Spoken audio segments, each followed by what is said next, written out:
नबी पाक सल्लल्लाहु अलैहि वसल्लम ने इरशाद फरमाया कि क़यामत वाले दिन मेरे सबसे ज़्यादा करीब वही होगा जिसने दुनिया में सबसे ज़्यादा मुझ पर दुरूद पाक पढ़ा होगा।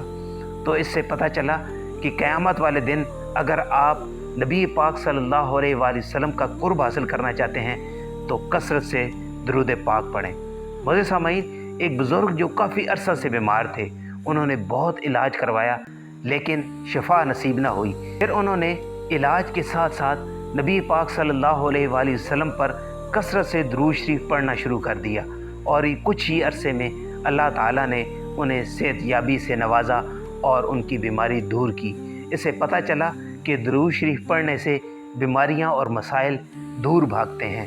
एक शख्स जो गुर्बत की चक्की में पिसा हुआ था, जब उसे किसी ने दुरूद शरीफ पढ़ने का मशवरा दिया तो उसने कसरत से दुरूद शरीफ पढ़ना शुरू कर दिया।